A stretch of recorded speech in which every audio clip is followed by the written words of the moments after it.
Clemson comes into a season where the expectations are to win a championship this year. That's both in-house and even in the national media. They are a dark horse pick from national media members this year, given the quality of roster that they have on paper with Cade Klubnik in his final season as a starter at Clemson. He's had an up and down career, but he's had a lot of bright moments. The wide receiver room is really something that sticks out with guys like Antonio Williams, and then the young guys in TJ Moore and Bryant Wesco, who are really, really good. Defensively, it's another stereotypical Clemson defense with premier defensive linemen and TJ Parker and Peter Woods. And then there's some guys in the back that can help, like Avion Darrell, who's got a chance to go really high on draft boards. Those are three guys that are in the top 12 of PFF big boards. Then Cade Klubnik is also top 5 as well. So Clemson, on paper, has the roster to compete to win a national championship, and that is the expectation. They're going to be more than likely my pick to win a national championship. Last season, it starts off terribly with just an embarrassing effort against Georgia, 34-3. Carson Beck led Georgia, I might add, as well. But they rattled off a ton of wins from there. They're in a primetime game against future Saints starting quarterback Tyler Shuck. And you embarrass yourself on national TV as Louisville upsets Clemson 33-21. And then at the end of the season, you're in a big game against future Saints starting quarterback Lenore Sellers. And unfortunately, you let Lenoris do what he will do for the rest of his life, which is win big games by having big moments. And you lose kind of a shocker and an upset as well to South Carolina 17-14. And then the roller coaster goes back the other way as the emotions are swung the other way for Tigers fans with the ACC championship that was a classic. Yeah. I screamed as we kicked the game-winning field goal from the shower. They weren't in the shower. I was in the shower when that happened. Yeah, but I figured. We win against SMU and Kevin Jennings, make the playoff as a 12 seed, go to Texas, and then Cade plays realistically his best game of the entire year against Texas in a game they didn't necessarily ever had a chance in, but they looked really, really good in. So I think Clemson the expectations are not only high for the people in-house, which they always are, which I think Sanders is going to get into, but they're also high in the national media, and so you get a ton of pressure on Dabo. I do want to say, though, that this is it's a huge swing year, potentially. A lot of people have talked of, the dynasty is over, and you have to lower your expectations now, and Dabo's not a good coach when he's won two national titles. Name another coach that can say that that's coaching football right now outside of Kirby Smart. You can't. Yeah, name a guy other than the guy that's done it. You can't. Yeah, exactly. But it's a potential huge swing year for Clemson to really kind of leap forward as they try to continue dominance, and then try to continue dominance potentially in the recruiting, especially in the ACC, but in a large part in recruiting in general. It feels like for a lot of people that the SEC is in the near future, given the way the sport is going right now. And I think the biggest thing for Tiger fans is we want to, when we join the SEC, if that were to happen, we want to be among the elite.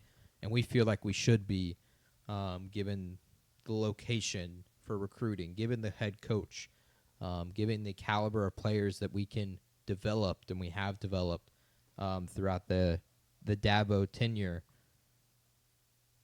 But again, we'll have embarrassing efforts. We'll have losses to Duke, return the ball over a ton against Riley Leonard. The loss last year to Louisville is inexplicable. The loss at the beginning of the year to Georgia shows maybe there is a way bigger gap. And even in the Texas game, it was not really competitive at really any point. So that I think that's where the fear is, and I think that is, for me at least, before Sanders even makes his point, that is why fans are upset because we feel like we should be in that top 5 programs in the country. Yeah. And we aren't. Yeah, that's fair. That's my hotter take, and we can get to that in a minute. Let's start just talking about Clemson in the upcoming season. A couple of my questions is playing in the ACC. What is their strength of schedule isn't going to matter a lot, but if it becomes relevant, if they drop 2 games somehow, what is the ACC like? What does their strength of schedule look like? Last year, the ACC averaged 3.8 top 25 teams a week, which was the lowest of the Power 4. I'll be interested to see how that plays out. And then, so let's start with you already referenced it, but does Dabo need a really good season? Does Dabo need a semifinals or a playoff appearance to kind of get Clemson back up to that upper tier? Their recruiting classes over the past 4 years have been very good, but one inside the top 10. They finished 10th in 2022, and then 11th, and 26th in 2025.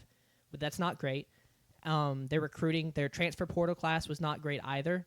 Last year, they were 17th out of 17th in the ACC, and then their top 25 finishes over the past 4 years have been 14th, 13th, 20th, and 14th. So no top 10 finishes. Clemson is still a very good program. They're still probably the best program in the ACC right now. But does Dabo need a really good season this year with the talent he has on the roster to kind of get them back into one of the top programs in the country? Well, and you kind of mentioned that, but that was I just wanted to lay out some of the recent rankings and recruiting classes to kind of give some more. The transfer background. one is doesn't apply to the argument at all because they don't bring in transfers. No, I agree. But The reason I bring up the transfer is because if you see a low high school recruiting class, you could say, well, was the transfer class good, and that's why no high schoolers came. Yeah. I just wanted to say that wasn't the case. Now we have brought in some transfers this year for the first time in Clemson history, but making the playoff is a must. Like that is Right. that would be like in order for you to go make your pizza for dinner tonight, you had to have gotten out of bed this morning. Like, you have to do that. There is no reason to not be in the playoff this year unless Cade were to get hurt. That is literally the only reason. And even with that, the talent is there that you're good enough to go and win the ACC, and winning the ACC will put you in the playoff. So on top of that, winning the ACC becomes, like, that is something you have to do. I don't think they need to have an elite season to reestablish Clemson as a contender necessarily. I think you just want to have that juice back in the program. You want to have them being seen on the national stage more. You want them to have wins over marquee programs, and you're going to get the opportunity to do that with the first game of the season on national television. College Game Day is going there, if I'm not mistaken. I don't know if they've announced it yet. I don't know. But I don't think they've been. I know Chris Fowler and Herb Street are calling that game. And to beat LSU, who is in their right a potential national title contender, even though they really shouldn't be, that is a huge marquee win. That, I think, is what matters more this season, is to win games like that. And the only chances you're going to get to do that is by winning that game against LSU and then winning the cap against South Carolina and then making the playoff. And maybe you get to host an SEC team, or you get that first-round bye, hopefully, instead of Boise State this year, and you can beat one of those games there. I think making the semifinal does a lot for Dabo and that program and the future of the Clemson Tigers, but I don't think that's necessary. I think going 2-0 against the SEC I think that would be what you could say, okay, Clemson is back. Yeah. And these are against not bad SEC teams. These are against top half, top quarter. Top half, top quarter, yeah. South Carolina probably won't finish that way record-wise. Yeah. They might finish top half. But these are hot programs, good quarterbacks, 2 potential future Saint quarterbacks. A lot of well. eyes will be on those games regardless. But, yes, these are going to be national televised games. Those games matter a ton. I think that's more important than making the playoff or winning the SEC has to be the given. But on top of that, I think winning those 2 games matters way more. 10-2 ACC champ, losing those 2 games, bad season. Losing the 2 SEC games? Yep. That's fair. It would be viewed that way. It just gives everyone they just beat the bad ACC. It's the same way it was viewed last year. While it was what I tried to convince a guy like Duncan, a Clemson Tiger fan, is like, we because he's calling for Dabo's job Yeah. outright. Well, how did we look pre-Dabo? Terrible. Yeah. I'm gonna get into that. I And, have that all. atrocious. So Yeah. that is not something you can do. Yeah. But I understand his feeling, and I think in large part that feeling is because the Georgia game, the Texas game, were uncompetitive. The Georgia game you were never in, unlike the previous Georgia game. The Texas game you're kind of in for a second. No one really believes that it, is though. what is pushing this forward. Sure. And it doesn't help that on top of that you have embarrassing losses like Louisville. So I think that is in large part the reason for that feeling. Yeah. It's idiotic though. Yeah. It's stupid. I would love this run of success personally as an A&M Yeah. fan. Yeah, it kind of feels like the Clemson fan base as a whole, just in general, is like going through an identity crisis of like who their team is, and so a very successful season where they make the semifinals, they beat the SEC teams would just go a long way, I think, to calming those nerves. Yeah.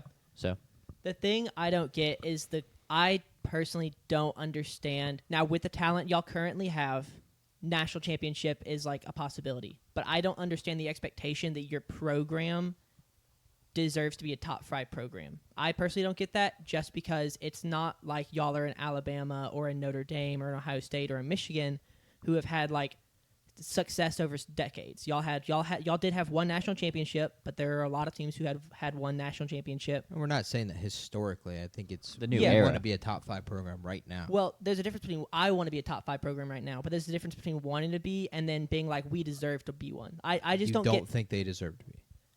I don't. lay out your argument. Yeah, so I don't Well- get where the basis of like we should be a top 5 program, because there's a lot of programs out there that have had a lot of success over longer periods of time, and you look at where Clemson is right now. Like they were not good until Dabo got there. Dabo comes in. Previous to him, they went 6-7, 9-5, 7-6, just like average to slightly below average seasons. And then you go on kind of a generational run of quarterback. All right, you go from Taj Boyd to Deshaun Watson to Trevor Lawrence. Those 3 guys are top 3 in Clemson history in passing touchdowns and passing yards. And then from 2015 to 2019, with Watson and Lawrence, they were elite. They won 2 national championships. They racked up as many 11-win seasons as Clemson had in the previous 90 years combined. And then Dabo's taken them to double-digit wins in 13 of the last 14 seasons, almost double the 7 that you'd seen before then. I just don't get. So that has been very good, but it's also been kind of not out of nowhere, because we can see it started with Dabo, but it's not like there are other teams that have been winning 10, 12 games, championships for decades. That's where I don't get we deserve to be a top 5 program, because you're still just, I think you Again. experienced top 3 like quarterback play for 8 years. And we made the playoff with Kelly Bryant and Cade Klubnik. So those are not premier quarterbacks. We were number 1 seed with Kelly Bryant too, I might add. I think it's just a thing of like it's a long enough run of success under Dabo, and Dabo's still here. And with the way the landscape has changed so much since Dabo's got there, this like new era of college football. we're not making the argument that we're a top 5 program ever. Yeah. That's not what I'm saying at all. A top 5 program right now, because the same thing could be said about Georgia. They are not a top 5 program ever. Right. They're a top 5 program right now, if not Yeah. the best program right now. And that's what matters the most, realistically. True. That is what we care about. Who cares? I don't care how teams performed in the 80s, the 90s, and the Yeah. early 2000s. We Nebraska care top 5 about program. and we care about being a top 5 program right now. And what is your argument that we're not even a top 5 program? We don't deserve to even be in that argument right now. His argument's the headline right there. Yeah, I just don't get. Yeah, my argument is, why aren't Clemson fans happy? Why are y'all unhappy with winning double-digit games in 13 of the last 14 seasons? I want to say I'm not unhappy. Yeah, that is fair. And I love Duncan. I know Duncan is unhappy, and this is where I'm in the minority big time in that. And that is, even in Clemson fans that I know personally, I'm in the minority on that. It is because they got used to that success of Taj Boyd, Deshaun Watson, Trevor Lawrence, that became the standard for them for God knows what reason. And then now anything below that is the roof is burning down. We're all going to crap. It's over. And the problem is what below that has been is winning the ACC still,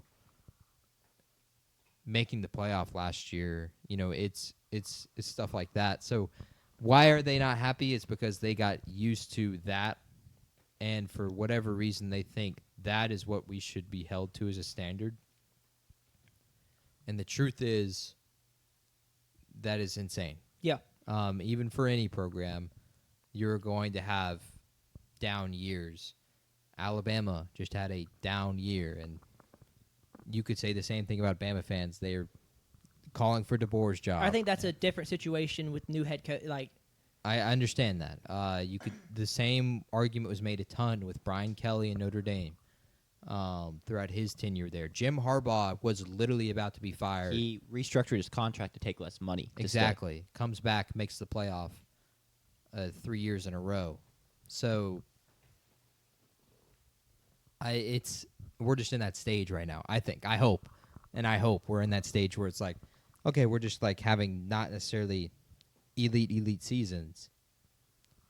And now I think this is where this season becomes okay, you have a really, really good chance to change that because there are marquee games all down the schedule. Hosting LSU, that's a must-win for me. yeah. I think that's inarguable that you have to win that game. I think you could go 1-11.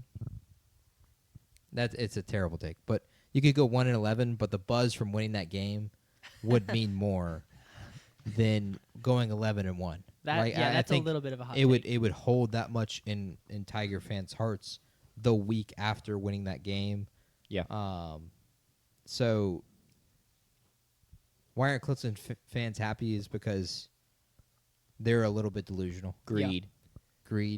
I mean, it kind of goes back to our constant argument about your expectations for state fans, and this is a situation where I agree with you that Clemson's expectations are too high, which is potentially contradicting myself because I have higher expectations than JP does as a state fan, but we'll get into that later. Me and JP will discuss that off air and figure that out. We've been arguing about expectations for 3 months, something like that. Longer. Much longer. Yeah. 5 now, probably. It's been Pre-March Madness. Yeah. Yeah, So, true. yeah, longer true. than 5 months. Yeah, exactly. Clemson. Clemson fans are unhappy because they've raised their expectations after what I would say, like, it was the 5-year stretch of like 2 championships with Trevor Lawrence and Deshaun Watson that I think really raised the expectations. It hasn't been the whole Dabo era. It wasn't the Taj Boyd era. It was those 2 championships in 3 years. Clemson fans got a taste of like being a top 5 program over those 3 years, and now they want to always be up there. So that's what it changed. Sure, but I also think even pre-Deshaun Watson, the same things were felt with wins over Urban Meyer, Ohio State, and Braxton Miller in a bowl game, and then beating Georgia at home with the Sammy Watkins, Taj Boyd year as well. I don't think it was just those 5 years. Those 5 years didn't help, but it was the fact that like we build, win, and then we're seeing a slight drop. And now, for whatever reason, that drop, the perception of it is massive. It's a massive drop. It's almost like a drug addiction, where when you take drugs, you need more of that to Build feel the the same tolerance. way. Yeah, and so Clemson fans have built a tolerance to winning and success and championships. ACC titles don't do it anymore Exactly. for them. They've won They 8 need of the stronger last. stuff. They've won 8 of the last 10 ACC championships, and they're over here going, not enough. I need to up the dosage. It's crazy. That being said, Their schedule. I was going to talk about their schedule because I've highlighted. It's a tough schedule in my opinion. yeah, but we're winning the SEC and we're making the playoff. We'll go ahead and lock that in. I'll say right now, they're my national title pick, and that's Okay. not only being a Tiger fan. I think I've the not made mine pieces yet. are there. But they're in the contention for mine. And they're going to be, I think what helps, like you said, a tough schedule, they're going to get tested. And that is something that has always kind of been a worry playing an ACC schedule is, are you going to get tested And because of that, if you're not tested, are you going to lay an egg, a la Kelly Bryant against Alabama, a la any of the last year's playoff appearance? You could even say that as well. This year, I think getting tested is going to help them a ton. Hosting LSU that's a playoff game immediately, right off the bat. At Georgia Tech, which is a game I will be at, I can confirm that. Massive. Is a big game as well. It's a noon kickoff, so it's not a night game. At North Carolina is the biggest game of Bill Belichick's first season, so that's a huge test. SMU rematch ACC championship. Darian Minsa and Duke could be something this year.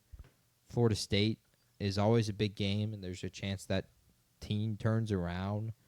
I think the at Louisville game is the biggest game for me on the schedule. Because the revenge game, too. It's a huge revenge game.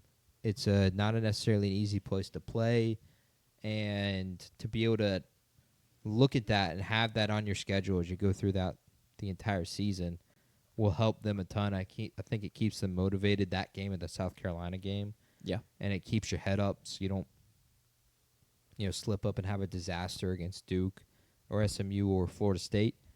So I think those are, for me, the two biggest games late in the season is at Louisville and at South Carolina. But the talent is there. Furman, that's an in-state rivalry, right? Furman's in South Carolina. Yes. Don't forget about them. That'll be our purple out game. I think the biggest thing is, can we get to a point in the season where we get to wear the orange breeches? I think that matters a ton. And once we get to there, I think because we've been tested, wearing the orange breeches will matter a ton. That's a tradition at Clemson. Whenever we're playing for a championship, we wear our orange pants finally for the first time that season. Gotcha. So it's a huge, huge deal in the Dabo culture. But the talent is there. Receivers should be really good. Cade is hopefully has an excellent season. I hope we get a much better defensive effort, bringing in Penn State's defensive coordinator, Al Golden. Yeah. So I expect big things from Clemson this year. And the schedule, I think, helps them a ton. Yeah. The talent is insane. Me and Jack were looking at this last night. All the guys that are on the big board for this year, there's like 6 in the top 100, I think, or 6 in the top 6 in the top 100. But then even next year, with all the sophomores they have, me and Jack were trying to find a reputable 2027 big board. And we found a big board. I would not call it reputable. There was definitely some scuff stuff on there. But there were a lot of Clemson guys in the top 100. I believe they had Malachi Nelson in the top 200. There was some scuff, some odd finds. It was like digging for gold though. We found some cool guys, but the sophomores in this roster are also just incredible. And then I think one of the big questions is the true freshman. Yeah, they're looking to start a true freshman running back in Gideon Davidson, which, read into it however much you want. The rumblings out of camp is that he's really impressed and that they're going to be in a better spot there than people think. But they are just camp rumors, so who really knows? I'm not too terribly worried about it. Even if it takes a small step back from Phil Maffa, I think he could be just fine. But if you wanted to find something on the team to be like, this could be an issue, I'd look at Gideon Davidson. I don't know who else is in that room, but he is one guy that's looking to start. Yeah, that was the huge thing down the stretch of the season that kind of held Clemson back was the fact that Moffitt was hurt, right? Moffitt was hurt, had a hurt shoulder, and a running back having a hurt shoulder, you're not going to want to do anything. You can't run anybody over because every time you have contact, it's going to hurt like crap. So that would kind of hurt him and hurt the team down the stretch of the season.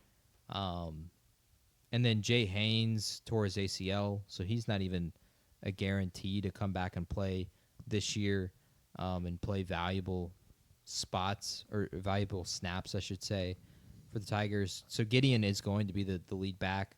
And then I expect the backup is going to be Adam Randall, who is a wide receiver who is switched over to play running back. And he played basically starting running back for them in the Texas game and actually had a good showing. So he's kind of the backup. But Gideon has to be good because all the great Clemson teams have had dominant running backs. I think of Wayne Gallman, Travis Etienne, and then even back to C.J. Spiller days. Like Clemson is always had great running backs to go along with their great receiver and great quarterback, and he should benefit a ton from these great receivers. But they need him because if you can't run, you can't set up the play action. Yeah. It becomes a lot easier to defend the pass, which we've seen here at Mississippi State, even in the air raid days. Like, if we're not able to run the ball in a game, it becomes a lot harder for a quarterback to pick a defense apart when they can drop 8, 7 guys in coverage. So even as good as Cade is, they're going to need Gideon to be good this year for Clemson to be good and great offensively. Yeah, I think it's very fair. We've gone way over time here, which I knew we would because of Sanders' argument, so I was fine. I wouldn't Thanks, even call Sanders. it was a question, not an Yeah, argument. Sanders' question. Thank you. So I knew he had his question. I was fine to extend the Clemson segment a little bit, but the win total's at 9.5. Real quick, JP, do you understand my Clemson being interesting now? I thought it was going to be an interesting conversation. Does the word choice of interesting make more sense now? I don't think it applies. All right. We just have different usage of the word interesting, I guess. Sure. Win total. I'm taking the over 9.5. This team is one of the most talented Clemson teams in years, combined with some experience. Even the younger guys played a lot of snaps last year, so they got their feet wet. Yeah, I feel pretty confident taking the over at 9.5. I don't know if I would say confident just because it is a tough schedule and it will challenge you, and there's always a possibility that when you're challenged, you do lose 3 games. But I am also going to take the over. Dang, what a hater. We're 11-1 regular season. Lock it in. I think the team is that good. I think the coaching will be that good. I think that's a huge part of it. Game management is going to be a huge thing. I'll mention last part as like a huge thing for the season is game management. We've been at a ton of spots where Dabo has just not managed the clock well or managed timeouts well. And that's what makes the great teams great. Yep. And that's why I deserve a job on a lot of football teams is because time management is it's not a strong suit for a lot of guys because they don't play enough video games, so they don't know how to manage the clock. But that's going to be a huge thing, especially in these big games. But 11-1, I think, would be my guess and my prediction on it. I don't think there's really no game they should have a ton of trouble with. I expect them to be favored in every single game this year. Agreed. And I believe they even are. Like South Carolina looks like a tough game right now. But at that point in the season, South Carolina is going to be 7-4, 6-5. Just with how tough their schedule is, which we'll get into a week from today. But they are favored in all these games, and I think they'll handle business this year. I just don't see the patented Clemson slip up on this schedule, which there are. That's what makes it a slip up, though. I don't see it with this team, though. I think the experience at quarterback will keep that from happening. I really expect Cade to play well this year. He's kind of leaped his way surprisingly out of nowhere into really heavy quarterback consideration for the draft. And knowing him and hearing his story for the last 3 years and seeing him grow as a quarterback and finally getting the start against North Carolina in the ACC championship game and winning us the ACC title because DJ was not playing well, and then to have a good year or not a great year the next year, turnover troubles, fumbles troubles, kind of bounces back a little bit better last year, especially playing well down the stretch. I think he's going to take this bull by the horns, and I think he'll play really well this year. Sure. So I would take the over 9.5, and in fact, I've already bet that. I haven't bet the win total, but I have bet the ACC title and the national title for the Clemson Tigers. I mean, in my eyes, it's like even if you have your slip up, there's room for that and still hit the over. I just total. don't see The over at I don't 9.5. see 4 losses, which is the only way I see betting under 9.5. There's just not 4 losses on that schedule.